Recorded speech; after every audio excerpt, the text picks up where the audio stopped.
El gobierno sacó, antes de revisar aquí el Twitter, el gobierno sacó la semana pasada. El gobierno le va a meter la mano a las redes sociales, van hacia allá.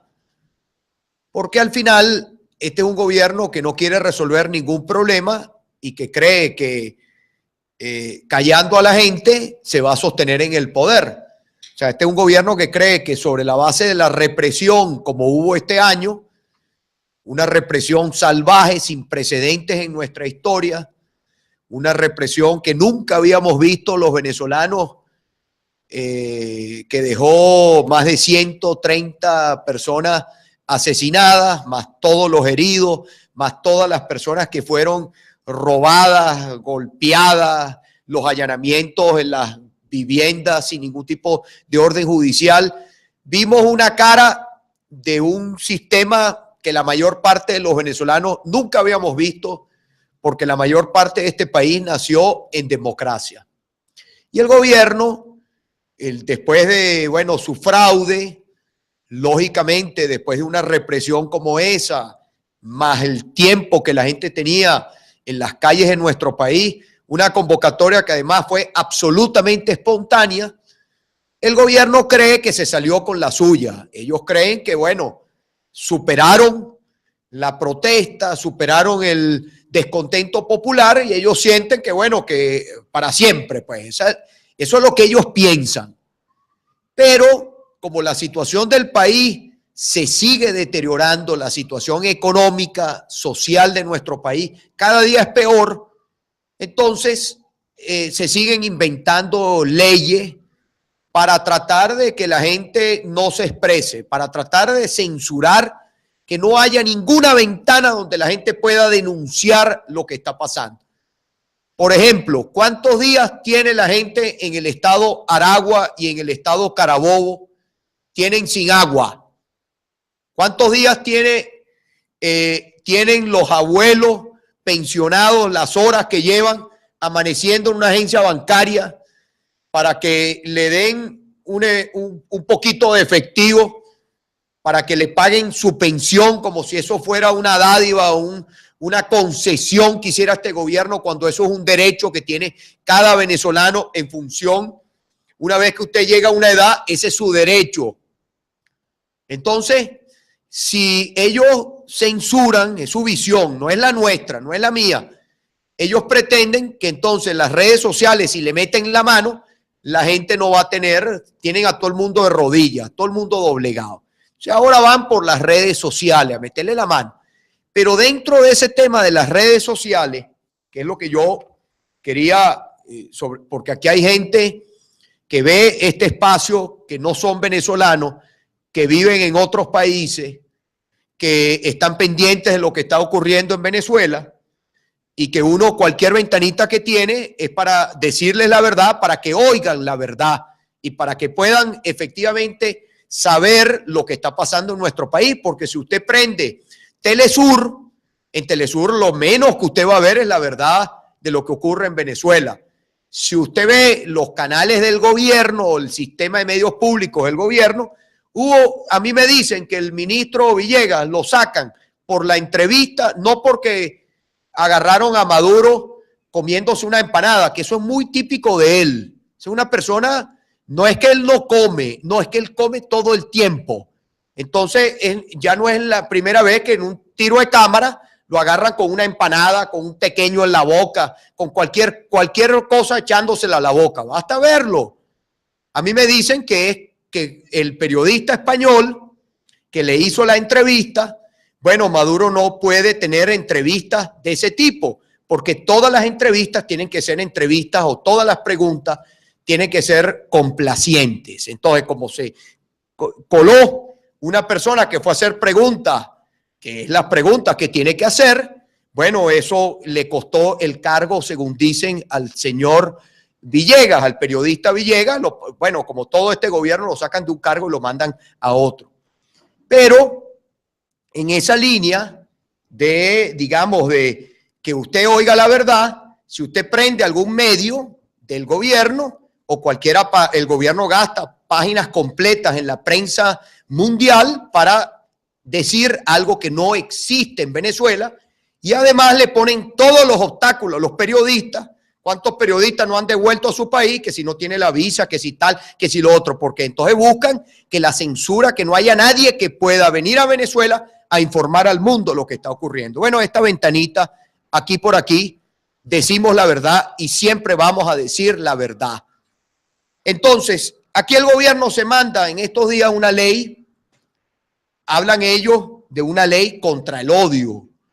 Y yo les pregunto a los que están conectados aquí, ¿quién ha promovido el odio en este país?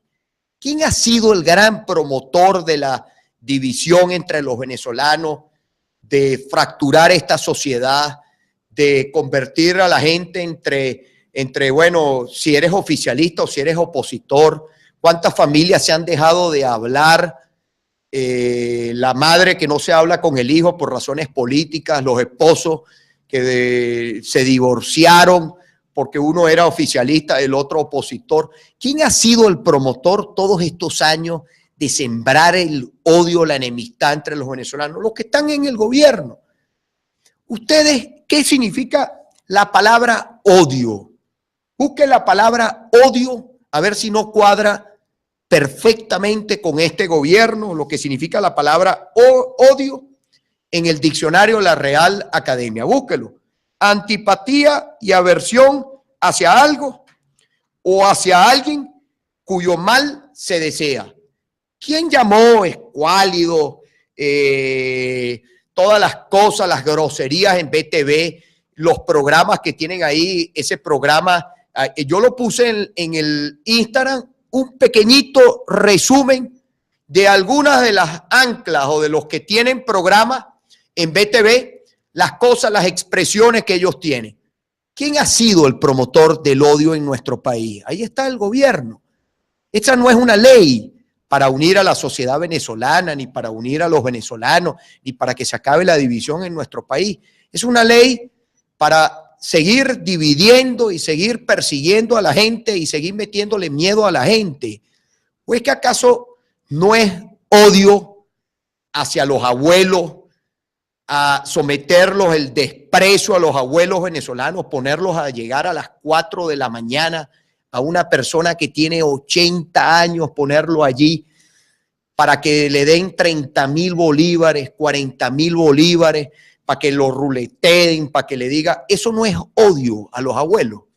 ¿O acaso no es odio a las personas que cuando van ahí a pedir un trabajo al cualquier ministerio le digan, pero es que tú eres opositor? ¿O acaso no es odio meterse en el Facebook de un trabajador de un ministerio para ver si tiene alguna expresión que no le resulte a este gobierno, que no sea de la línea política de este gobierno? ¿O acaso no es odio a las mujeres venezolanas marcarlas en los brazos para venderle un paquetico de pañales o para venderle 1 kilo de arroz?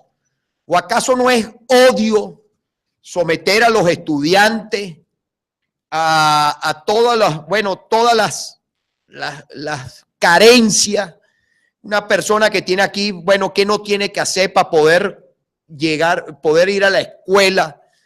Lo que tiene, que el gobierno tenga camionetas de último modelo de no sé cuántos miles de dólares, y cuántas universidades del país no tienen un cementerio de transporte público porque no hay el dinero para poder comprar los repuestos. Eso no es odio a la sociedad.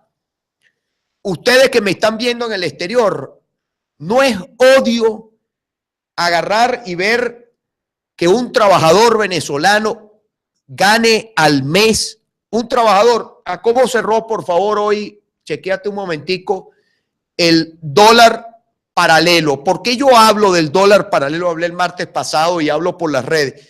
Porque mi querida señora, usted amigo, que usted dirá, pero usted no gana en dólares, efectivamente usted gana en bolívares, pero resulta que cuando usted va para el mercado, mi compañero, los precios van disparados porque el gobierno, las divisas del ingreso petrolero a 61 que está el petróleo, y probablemente pueda seguir subiendo. Por primera vez vemos la caída en décadas del barril de petróleo. El petróleo está, ¿cuánto cerró?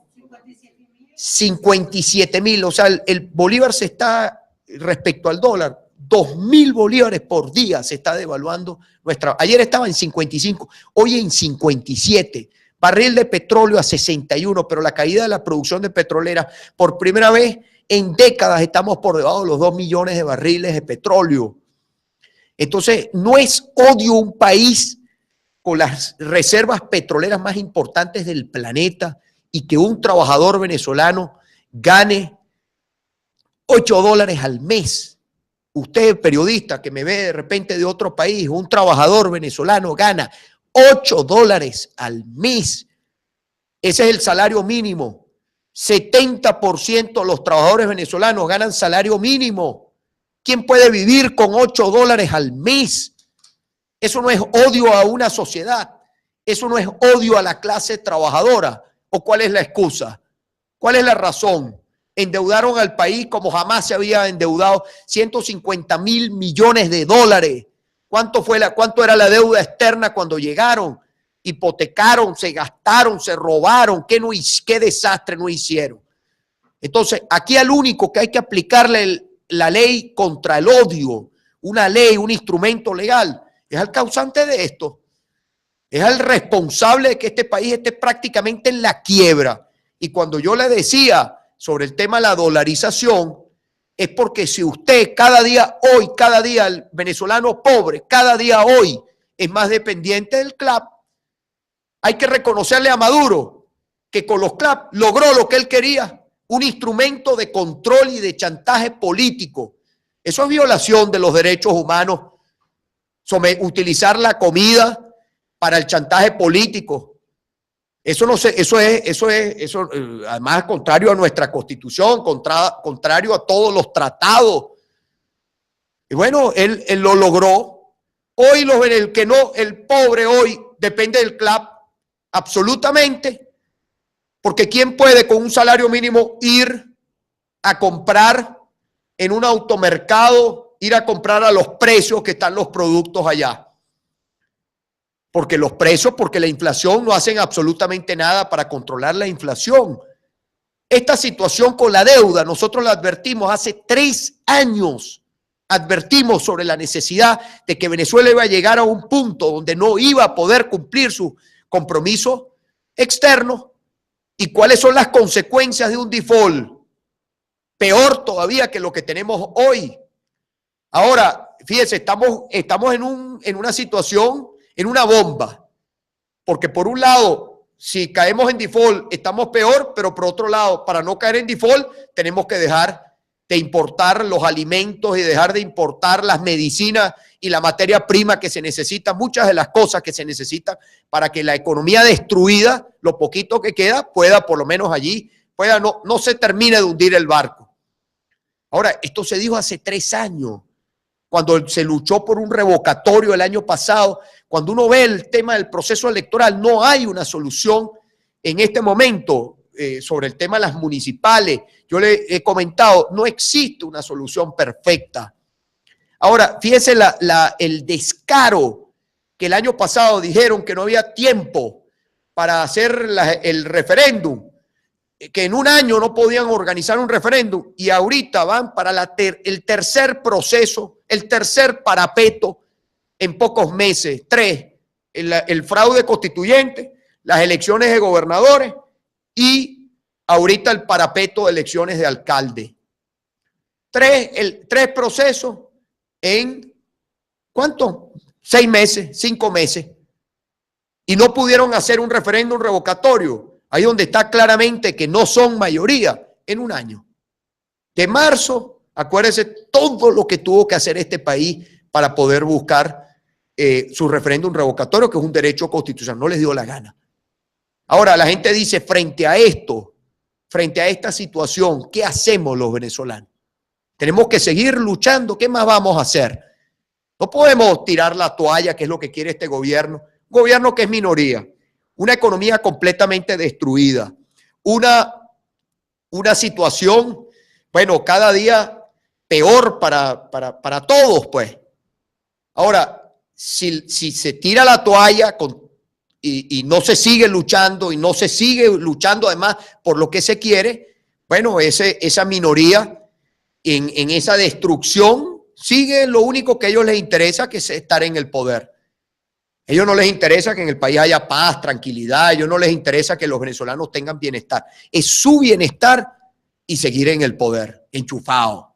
Esa es la realidad. Ahora, frente a eso, ¿qué tenemos, pienso yo, que tenemos que hacer? Por supuesto, todo el énfasis tiene que estar en la solución de los problemas económicos, sociales, en el hambre que pasa al pueblo venezolano. Ahora, ¿será posible acabar con el hambre mientras Maduro y su combo esté en el poder? No. Entonces, ¿qué es donde hemos invitado a que todo el esfuerzo, toda la dirección nuestra esté concentrado en que el país pueda tener una elección presidencial libre, democrática, con garantías, con observación internacional? ¿Qué le pedimos a la comunidad internacional? Que ponga todo su empeño en que este país pueda tener esa solución. Que la comunidad internacional le diga con claridad a este gobierno, toda la comunidad internacional, que aquí no, una elección presidencial no puede ser un parapeto, que una elección presidencial que efectivamente es la que va a determinar el rumbo de nuestro país, tiene que tener todas las garantías. Ahora, la gente está preocupada, como lo decía el martes pasado, sobre la unidad, sobre los desencuentros que hay en la unidad, sobre la agenda. Y yo en lo personal, yo reitero cuál es mi posición respecto al tema unitario. La unidad le pertenece a los venezolanos. Ahora, la unidad que efectivamente representa un cambio para el país. La unidad que sea consecuente, coherente, consistente entre lo que ha dicho y lo que va a hacer. Y es inevitable reiterar que aquí la fractura con respecto al tema de lo que ha pasado estas últimas semanas se dio después del proceso electoral, cuando quienes habían dicho que no iban jamás a subordinarse, a ponerse de rodillas, nos sorprendieron a todos los venezolanos yéndose ante una ilegítima, fraudulenta asamblea constituyente, porque fue producto de un fraude, fueron allá a rendirle pleitesía. Entonces, eso genera, obviamente, es imposible que usted siga metiendo debajo de la alfombra, usted siga metiendo el polvo, pues, el polvo y otras cosas, que usted siga metiendo la basura debajo de la alfombra. Entonces, esto que ha pasado, que abre el debate y que tiene que abrir un debate sano, necesario, de dar la cara, de revisar, de replantear, de reinventarse. Bueno, a la gente que está muy preocupada y que no le gusta que exista descalificación, porque no se trata, yo no me siento aquí para conversar y dar estas palabras para ponerme a descalificar a alguien, pero hay que ser honesto y sincero. Eso generó un punto de quiebre. Ahora, la preocupación que usted tiene, yo le aseguro que lo que más le preocupa a usted es que, bueno, si esa elección que todos queremos que permita el cambio de gobierno para que efectivamente tengamos un gobierno que no odie a los venezolanos, sino se dedique a darle bienestar a los venezolanos, que no es Maduro ni ninguno de los que está ahí. Yo sé que la principal preocupación para poder lograr eso es si la oposición tuviera más de un candidato. Y yo ahí le quiero decir, la oposición va a tener, y la unidad va a tener un solo candidato presidencial. No va a tener dos ni tres. Ahora, ese candidato presidencial no será el que Maduro quiere. No es Maduro el que va a elegir nuestro candidato presidencial. El que lo va a elegir es usted, señora. Es usted, amigo. Y eso tiene que ser a través de un proceso de primarias.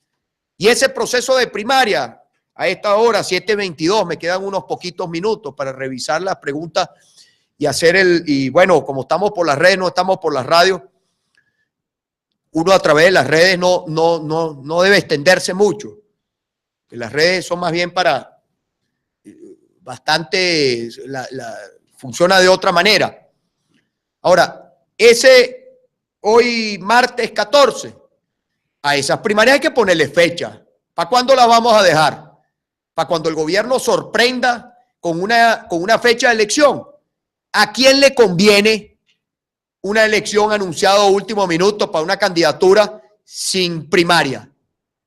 Yo lo he dicho que el país conoce cuál es mi aspiración, mi vocación. El país la conoce. Ahora, yo cualquier aspiración, en mi caso, pasa por el escrutinio popular. O sea, no estaría dispuesto a que le diga a alguien, un grupo de partidos, por muy legítimo, con mucho respeto, no, aquí tiene que venir usted de un escrutinio popular, de una elección primaria abierta, como fue la elección del año 2012, porque aquí hay gente que todo el tiempo empieza, usted sabe, a tergiversar, a cambiar la historia. Yo he sido candidato presidencial en 2 oportunidades. La primera de ellas, a mí no me nombró el gobierno, y era yo el candidato del gobierno.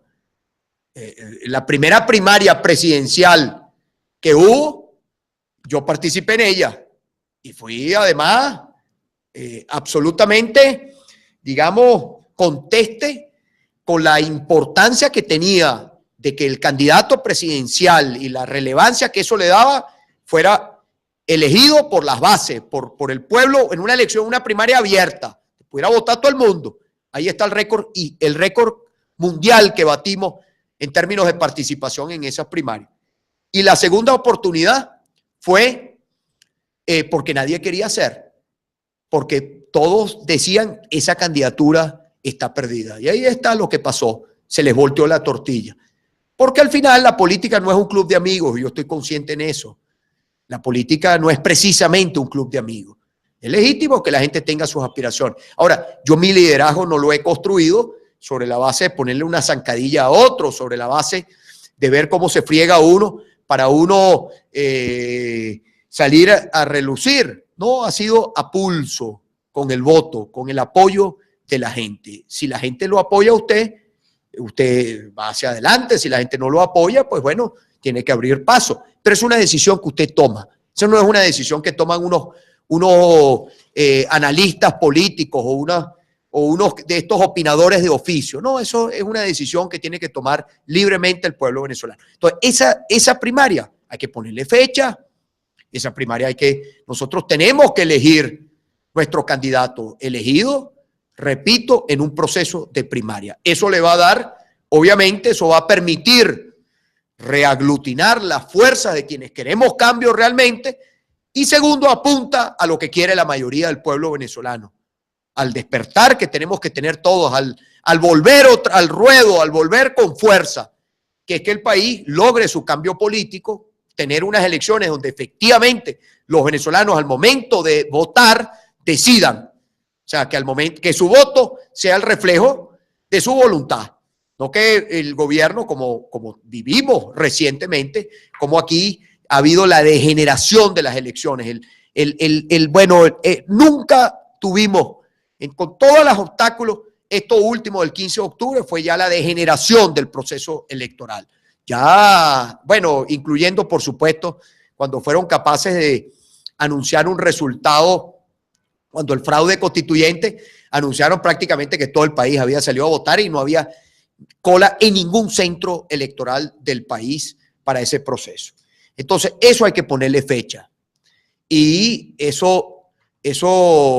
tiempo está corriendo. Entonces, es muy importante que le pongamos fecha. Y eso va a permitir que tengamos un solo candidato y que la unidad responda electoralmente. Que la plataforma, usted decidirá si usted quiere una gente que piensa de tal forma. Una gente, por ejemplo, yo he visto yo no voy a ponerme a debatir de algunas declaraciones que he escuchado, pero cuando uno oye a alguien que dice que se va a juramentar donde sea, y oye, uno empieza a decir, bueno, y le quitan horas antes una inhabilitación, y todas estas cosas que pasan, y uno dice, caramba, 2 más 2 es 4, vale. No nos vean la cara de tonto. Hay gente que usted ya dice, ya va, un momentico, vale, las costuras, se te ven demasiado las costuras. Ahora, como yo no soy juez, ni voy a juzgar a nadie, pero que el venezolano sí tome su decisión y juzgue. Cada quien juzgue, tome su decisión. Y usted tiene la fuerza para tomarla. Yo sí creo en un cambio en el país y quiero un cambio. Y he luchado todos los días para que este país tenga un cambio. Y sigo luchando para que este país tenga un cambio. Estoy ahorita en otro momento de mi vida. No tengo una responsabilidad del ejercicio de una función pública. pero sigo teniendo la misma vocación de vida, el mismo espíritu de trabajar, el mismo espíritu. Ahí estaré pronto anunciando a la gente algunas cosas de lo que es nuestra razón de estar en esto social, de ayudar al que más lo necesita, de tenderle la mano, porque para mí ayudar a un pobre no es un acto de caridad, es un acto de justicia. Eso es parte también de un debate que hay que dar. ¿Cómo se combate la pobreza? ¿Cómo se resuelve la pobreza? ¿Cómo Venezuela puede superar los mayores índices de pobreza de toda la historia? Yo tenía aquí algunas cifras, como son las 7:30, las comentaremos en otro momento, sobre, bueno, el tema de la deuda, el tema, todo lo que hablan de reestructuración de deuda, la crisis alimentaria. Bueno, los temas que ustedes saben y bueno, les decía, aquí, bueno, la canasta básica puede terminar en 6 millones de bolívares, puede terminar a finales de este año. Nosotros podemos hablar este año cerrando en 1.200% puede cerrar la inflación este año. Por eso, y con esto, para despedir, yo les, déjame ver si aquí, perdón, que no he revisado. Yo les invito a las personas que, aquí está, sigamos luchando por lo que queremos y por lo que creemos. Sigamos luchando siempre también con racionalidad, no dejándonos llevar por hay gente que grita muy duro unas consignas y cuando usted le pregunta ¿y cómo? Se enredan, no saben qué decir. Aquí no es solamente el qué, sino el cómo. ¿Cómo podemos cambiar esta situación? Y para poder, ¿cómo la podemos cambiar? Absolutamente necesario la unión. Tenemos que tener frente a un proceso electoral que lo tenemos a la vuelta de la esquina, una candidatura única que represente el sentimiento del país. A mí me parece que en todo este escenario no descartar un outsider, una persona que efectivamente hoy de repente no esté en ninguno de los partidos, pero que crea en la política. No es que sea, no la antipolítica. Me refiero a alguien que pueda también, bueno, reaglutinar a todo ese país, todo ese sentimiento de cambio, por las razones que ustedes conocen, inhabilitados, presos, todo lo que tenemos. Que para unas elecciones libres y democráticas eso tiene que resolverse. En un proceso de negociación serio, eso tiene que resolverse, que es lo que permite que el país tenga una elección libre y democrática, con las garantías que debe haber en un proceso democrático. Pero, bueno, son todos los escenarios allí a evaluar, a decidir, pero eso lo decidirá usted en un proceso de primaria, un plan de gobierno, el tema de la inflación que la gente dice, ¿cómo se resuelve? La gente, el ciudadano a pie, Capriles, ¿cómo se hace para que hay que poner el país a producir? Pero para poner el país a producir, el país, el gobierno tiene que generarle confianza a la inversión, todo lo contrario que hace este gobierno. Es un gobierno que llama a los tenedores de bonos, a la gente que tiene deuda. La reunión dice, no le dijeron nada. O sea, ¿quién va a prestarle o quién va a estar? Porque además eso no es Maduro con un decreto. Si la otra parte no está de acuerdo, no hay. Entonces, usted tiene que generar confianza. Ahora, para generar confianza, usted tiene que respetar el Estado de Derecho. Para generar confianza, usted no puede seguir insistiendo en brincarse las leyes, brincarse la Constitución, crear organismos paralelos, seguir persiguiendo, hostigando a la gente, hostigando a los comerciantes, hostigando a los venezolanos. Ahora, usted genera un clima de confianza, viene inversión. ¿Viene inversión qué significa? Producción. Si hay el anaquel lleno, ¿qué significa? Que los precios, cuando hay más y mejor producción, se controla la inflación, los precios no suben. Ahí está la oferta y la oferta cubre la demanda. Hay competencia, algo que desde hace mucho tiempo no se ve en el mercado venezolano. Usted tiene competencia y ahí efectivamente usted sanea la economía. Bueno, muchos economistas pueden explicarlo, dar detalles de todas las cosas que habría que hacer. Yo tengo que despedir, son las 7:33. Seguimos en contacto y yo insisto, nosotros tenemos, los venezolanos, que ir hacia una unidad distinta, mejor, una unidad mucho más amplia, una unidad que va más allá de lo que hemos tenido hoy. Esa es la unidad a la que, por lo menos por la cual yo voy a trabajar y estoy trabajando. Una plataforma con unos principios, con una visión clara de lo que se quiere para el país, con una visión clara de cómo se solucionan los problemas que viven los venezolanos, y que eso al final, que es la preocupación de la gente, no es división. Eso significa esa unidad frente a los que tengan otra visión. Se cuenta en un proceso electoral de primaria donde el pueblo venezolano decide quién lo representa. Y eso nos va a colocar, porque estamos, repito, a la vuelta de la esquina, conjuntamente con una comunidad internacional que tiene que ser clara y firme, que no va a aceptar un proceso presidencial fraudulento. La comunidad internacional no presta la misma atención en el tema presidencial que en el tema regional y local. Eso es una realidad. Todos preguntan por la presidencia. Bueno, las elecciones presidenciales en Venezuela tienen que ser en condiciones distintas a lo que fue el 15, este parapeto, el 15, lo que ha sido los procesos electorales, pero hago especial énfasis en el 15 porque el 15 fue la degeneración de los procesos electorales en nuestro país. Ya venía con el proceso fraudulento constituyente, pues el 15, y ahora el parapeto este que montaron para las elecciones municipales. Y con esto termino. Es una gran falsedad, manipulación, decir que se había participado, decir que era una contradicción, porque ese es el discurso oficialista, y a buen entendedor, pocas palabras. El discurso oficialista es que la constituyente es la que convoca los procesos electorales. Pues no. Esa es la manipulación del gobierno para tratar de ver si le da algún tipo de legitimidad a una asamblea que no la tiene, porque eso es un fraude. Eso fue consecuencia de un fraude a la Constitución y por lo tanto a los venezolanos.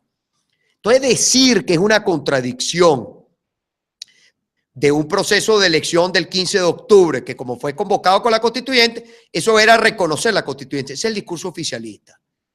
A los que no somos oficialistas y creemos en un cambio de verdad y no nos ponemos de rodillas ni nos dejamos chantajear, eso es una gran falsedad.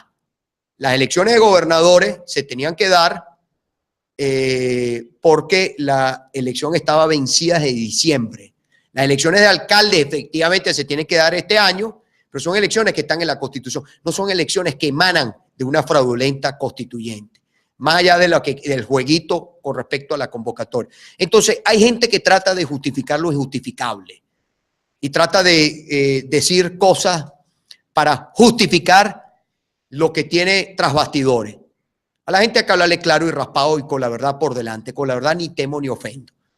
Así que bueno, nos seguiremos en contacto y les recuerdo que la próxima semana esperamos regresar a través de la radio y que va a ser el próximo lunes, que lo estamos haciendo por aquí. Y otras cosas que después les quiero informar. Muchas gracias como siempre por su atención y buenas noches.